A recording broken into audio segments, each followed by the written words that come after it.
आप थक चुके हैं?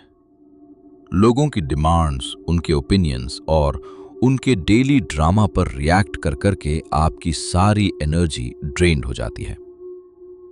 आप एक्सप्लेन करते हैं, आप बहस करते हैं, आप लड़ते हैं और हर बार एंड में आप खुद को ही थका हुआ पाते हैं। पर क्या होगा अगर मैं आपसे कहूं कि आपका सबसे पावरफुल मूव कुछ ना करना है? जिस दिन आप रिएक्ट करना बंद कर देते हैं, वही दिन है जब आप उनसे सारा कंट्रोल वापस छीन लेते हैं। यह कमजोरी नहीं है, ये इमोशनल सेल्फ मास्टरी का सबसे ऊंचा लेवल है। इस वीडियो में हम स्टोइसिज्म के सेल्फ कंट्रोल और कुछ मॉडर्न साइकोलॉजिकल टैक्टिक्स के उन गहरे राजों को खोलेंगे जो आपको नेगेटिविटी को इग्नोर करने और अपने सुकून को वापस पाने की असली ताकत देंगे। क्योंकि असली पावर चीखने में नहीं, बल्कि शांति से जानबूझकर चुप रहने में है। समझें, आपकी अटेंशन एक करेंसी है, एक कीमती सिक्का, और अभी आप इसे हर उस इंसान पर खर्च कर रहे हैं जो आपसे रिएक्शन मांगता है। जब आप उन्हें अपना रिएक्शन देते हैं तो आप उन्हें अपनी एनर्जी दे रहे हैं, आप उन्हें कंट्रोल दे रहे हैं। लेकिन जब आप उन्हें इग्नोर करते हैं तो आप उनसे वही कंट्रोल वापस ले लेते हैं। यहां दो पावरफुल आइडियाज मिलते हैं, स्टोइक फिलॉसफी और मॉडर्न साइकोलॉजी। स्टोइसिज्म हमें सिखाता है कि हम सिर्फ अपनी प्रतिक्रियाओं, रिएक्शंस को कंट्रोल कर सकते हैं, बाहरी घटनाओं को नहीं। इससे डाइकोटमी ऑफ कंट्रोल कहते हैं। आपका सुकून इस बात पर डिपेंड करता है कि आप अपनी एनर्जी कहां इन्वेस्ट करते हैं। इसी कॉन्सेप्ट पर मॉडर्न साइकोलॉजी हमें स्ट्रेटेजिक चुप्पी और इमोशनल डिटैचमेंट सिखाती है, ताकि हम टॉक्सिक सिचुएशंस में अपनी मेंटल पीस को बचा सकें। ये साइलेंट ट्रीटमेंट जैसा बचपना नहीं है, ये एक सोची समझी कैलकुलेटेड स्ट्रैटेजी है। इसका मकसद किसी को तकलीफ देना नहीं, बल्कि अपनी शांति और फोकस की हिफाजत करना है। जब आप दोनों को मिलाते हैं, स्टोइसिज्म का आत्मनियंत्रण, सेल्फ कंट्रोल, और मॉडर्न साइकोलॉजी की सेल्फ डिफेंस टैक्टिक्स, आप वो शांत समंदर बन जाते हैं जिसमें दूसरों के फेंके हुए पत्थर कोई लहर पैदा नहीं कर पाते। तो इस पावर को हासिल करने के लिए आइए देखते हैं 7 कठोर लेकिन असरदार तरीके। पहला नियम, खिलाड़ी नहीं, ऑडियंस बने। जब लोग ड्रामा क्रिएट करते हैं तो वो एक स्टेज सेट कर रहे होते हैं और आपको एक रोल ऑफर करते हैं। उन्हें आपसे गुस्सा, सफाई या दुख की उम्मीद होती है। जब आप रिएक्ट करते हैं तो आप उनका स्क्रिप्ट फॉलो करते हैं। स्ट्रेटेजिक साइलेंस का मतलब है स्टेज पर चढ़ने से ही इनकार कर देना। इसे ऑब्जर्व, इवैल्यूएट, विथड्रॉ फ्रेमवर्क से समझें। पहला, ऑब्जर्व, देखें। जब कोई आपको उकसाता है, फौरन जवाब मत दें, चुप रहकर देखें। उनके शब्दों, उनके टोन, उनके बॉडी लैंग्वेज को एक साइंटिस्ट की तरह स्टडी करें।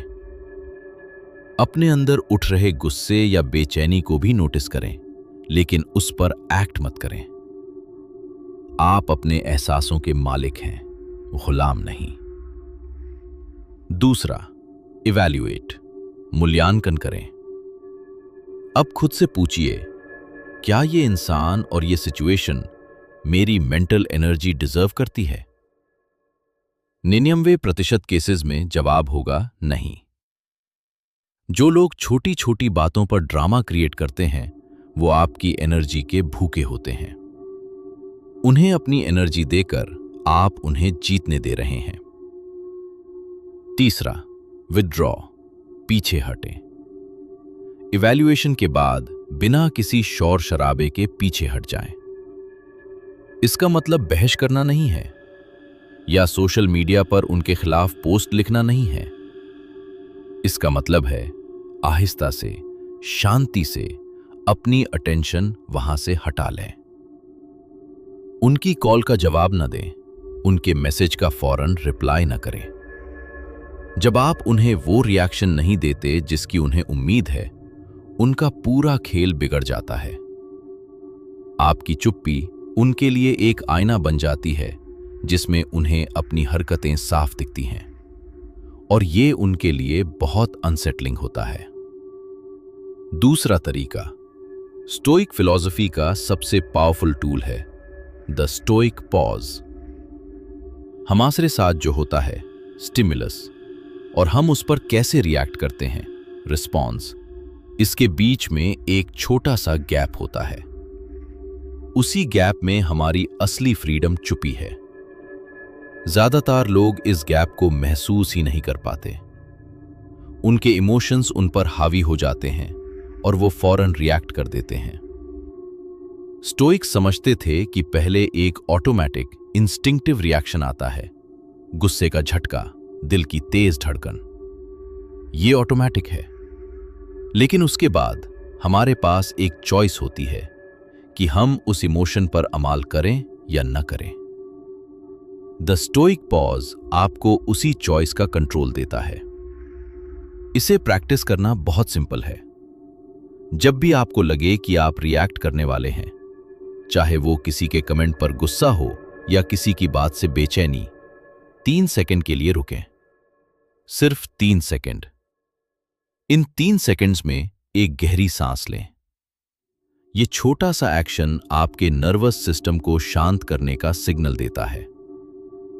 इस पॉज में आप अपने रिएक्टिव ब्रेन से निकलकर अपने लॉजिकल ब्रेन में आ जाते हैं। आप खुद से पूछ सकते हैं, क्या इस वक्त रिएक्ट करना जरूरी है? क्या इससे सिचुएशन बेहतर होगी या बदतर? जब कोई आपको डिसरिस्पेक्ट करता है, वो उनका एक्शन है, उनके कंट्रोल में है। लेकिन उस डिसरिस्पेक्ट पर रिएक्ट करना या ना करना, ये 100% आपके कंट्रोल में है। यहां इग्नोर करना एक सोची समझी इंटेलिजेंट चॉइस है। आप कह रहे हैं, ये चीज मेरे कंट्रोल से बाहर है, इसलिए मैं इस पर अपनी कीमती एनर्जी खर्च नहीं करूंगा। ये आपके मेंटल पीस के चारों तरफ एक शील्ड, एक सुरक्षा कवच बना देता है। चौथा तरीका क्लासिकल स्टोइसिज्म से नहीं बल्कि मॉडर्न साइकोलॉजी के अर्सनल से आता है। यह खास तौर पर उन लोगों के लिए है जो आपसे इमोशनली फीड करते हैं, जैसे मैनिपुलेटर्स और एनर्जी वैम्पायर्स। इस टेक्निक को ग्रे रॉक मेथड कहते हैं। कॉन्सेप्ट सिंपल है। आप एक बोरिंग स्लेटी रंग के पत्थर ग्रे रॉक बन जाते हैं। जब कोई मैनिपुलेटर आपसे मिलता है, वो आपसे एक इमोशनल रिएक्शन चाहता है, गुस्सा, दुख, खुशी, कुछ भी। ये उनका नार्सिसिस्टिक सप्लाई है, उनकी इमोशनल खुराक। ग्रे रॉक मेथड का मकसद है उन्हें भूखा मार देना। ये काम कैसे करता है? जब वो आपसे बात करें, आपके जवाब छोटे, बेरंग और बिना किसी इमोशन के होने चाहिए। वो पूछें, तुम्हारा दिन कैसा था? आप कहें, ठीक था। वो आपको उकसाने के लिए कहें, तुम हमेशा इतने चुप क्यों रहते हो? आप कहें, बस ऐसे ही। आप कोई डिटेल नहीं देते, आप कोई स्टोरी नहीं सुनाते, आप अपनी पर्सनल लाइफ के बारे में कुछ शेयर नहीं करते, आप उनसे कोई सवाल नहीं पूछते। आपकी बॉडी लैंग्वेज भी न्यूट्रल होनी चाहिए, ना ज्यादा आई कांटेक्ट, ना कोई मुस्कुराहट। सोच के देखिए, एक पत्थर से बात करना कितना बोरिंग होता है। कुछ देर बाद मैनिपुलेटर बोर हो जाएगा। उन्हें आपसे वो ड्रामा और एक्साइटमेंट नहीं मिल रहा जिसकी उन्हें तलाश है। एक एनर्जी वैम्पायर उस जगह नहीं टिकता जहां उसे एनर्जी न मिले। वो आगे बढ़ जाएगा और एक नया आसान शिकार ढूंढ लेगा। एक चेतावनी, ये टेक्निक सिर्फ टॉक्सिक लोगों के लिए है। इससे अपने हेल्दी रिश्तों में इस्तेमाल ना करें जहां कम्युनिकेशन जरूरी है। ये एक सेल्फ डिफेंस टूल है, रोजमर्रा का कम्युनिकेशन स्टाइल नहीं। ये उन लोगों के लिए आखिरी हथियार है जो आपकी शांति को नाश करने पर तुले हुए हैं।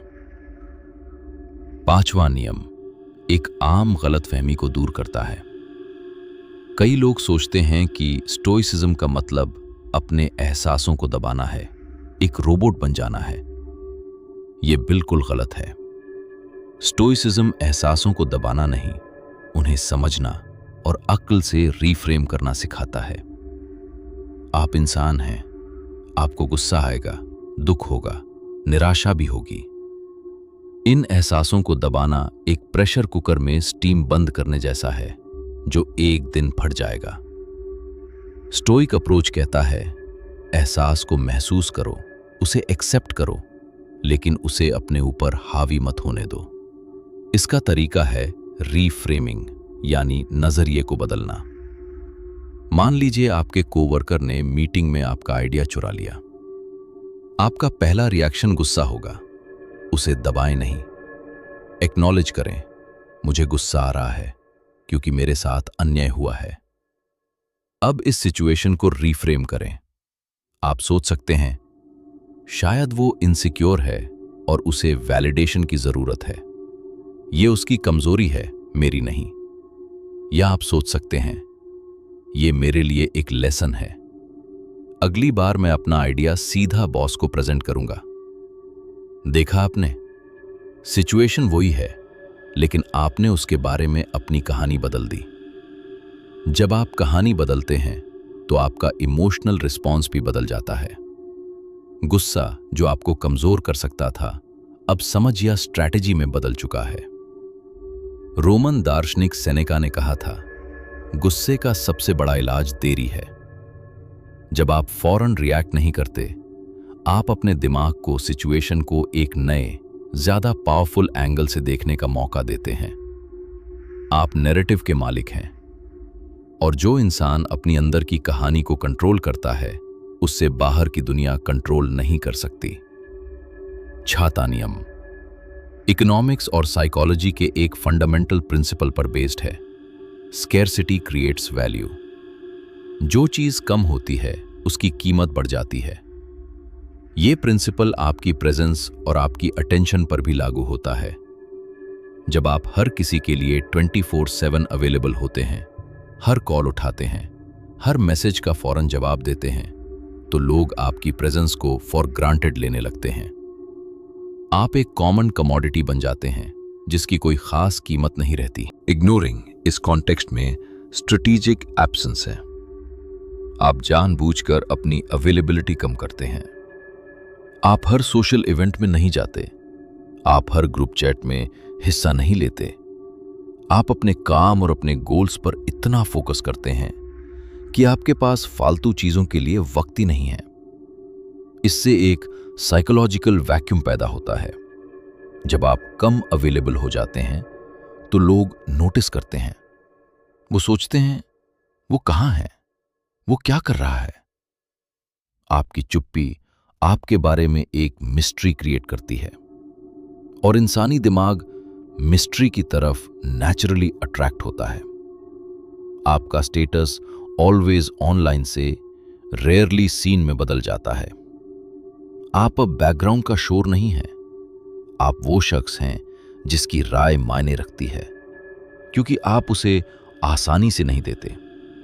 जब आप बोलते हैं तो लोग सुनते हैं, क्योंकि आप हमेशा नहीं बोलते। ये गेम प्लेइंग नहीं है, ये सेल्फ रिस्पेक्ट है। आप दुनिया को ये मैसेज दे रहे हैं कि आपका वक्त और आपकी एनर्जी कीमती है। आप एक लग्जरी ब्रांड हैं, डिस्काउंट स्टोर नहीं। जो लोग आपकी कीमत समझते हैं वो आपसे जुड़ने का तरीका ढूंढ लेंगे, और जो नहीं समझते वो आपकी लाइफ से वैसे भी फिल्टर हो जाएंगे। और आखिरी 7वां नियम सबसे जरूरी है। ये वो लकीर है जो स्टोइक सेल्फ मास्टरी को मैनिपुलेटिव बिहेवियर से अलग करती है। आप लोगों को इग्नोर क्यों कर रहे हैं? आपका मकसद क्या है?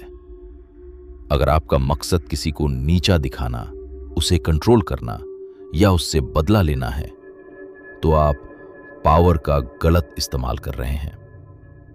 इससे आपको टेम्पररी पावर मिल सकती है, लेकिन लॉन्ग टर्म में यह आपके कैरेक्टर को खोखला कर देगा। द साइलेंट ट्रीटमेंट जब मैनिपुलेशन के लिए इस्तेमाल किया जाता है, तो वो एक तरह का इमोशनल अब्यूज बन जाता है। लेकिन अगर आपका मकसद अपनी शांति की रक्षा करना, अपने फोकस को बचाना और टॉक्सिक एनर्जी से खुद को दूर रखना है, तो आप स्टोइसिज्म के रास्ते पर हैं। यहां पर इग्नोर करना एक एक्ट ऑफ अग्रेशन नहीं, बल्कि एक एक्ट ऑफ सेल्फ प्रिजर्वेशन है। रोमन सम्राट मार्कस ऑरेलियस ने अपने लिए एक इनर सिटाडेल यानी एक अंदर का किला बनाने की बात की थी। यह आपका मन है, जहां बाहर की दुनिया का शोर आप तक नहीं पहुंच सकता। जब आप किसी की नेगेटिविटी को इग्नोर करते हैं, तो आप इस किले के दरवाजे बंद कर रहे होते हैं। आप उन्हें अपनी शांति भंग करने की इजाजत नहीं दे रहे। असली पावर दूसरों को कंट्रोल करने में नहीं है, असली पावर खुद को कंट्रोल करने में है। ये समझने में है कि आपको हर लड़ाई लड़ने की जरूरत नहीं है, आपको हर बहस जीतने की जरूरत नहीं है, और आपको हर किसी से अप्रूवल लेने की जरूरत बिल्कुल नहीं है। आपको बस अपनी शांति, अपनी इंटेग्रिटी और अपने सेल्फ रिस्पेक्ट की रक्षा करनी है। और कभी कभी इसका सबसे पावरफुल तरीका कुछ न कहना है, चुप रहना, पीछे हटना और उन्हें अपने ही शोर में अकेला छोड़ देना। तो आखिर में सार ये है, असली ताकत चीखने में, लड़ने में या खुद को साबित करने में नहीं है। असली ताकत उस शांत सेल्फ कॉन्फिडेंस में है जो जानता है कि कब बोलना है और कब चुप रहना है। आप लोगों को इसलिए नहीं इग्नोर करते क्योंकि आप कमजोर हैं। आप उन्हें इसलिए इग्नोर करते हैं क्योंकि आप इतने मजबूत हो चुके हैं कि उनकी नेगेटिविटी अब आप पर असर नहीं करती। आपने हर किसी को अपनी एनर्जी देना बंद कर दिया है और उसे अपने आप पर इन्वेस्ट करना शुरू कर दिया है। आप अब वो नहीं हैं जो दूसरों के रिएक्शन का इंतजार करते हैं। आपने आजादी हासिल कर ली है, सिर्फ एक सिंपल फैसला करके, हमेशा खुद को चूंकर। अगर ये बातें आपके दिल तक पहुंची हैं, तो और ऐसे ही अनअपोलोजेटिक सच के लिए सब्सक्राइब करें और कमेंट्स में हमें बताएं, आपकी लाइफ में कब आपको एहसास हुआ कि किसी को इग्नोर करना ही सबसे पावरफुल मूव था।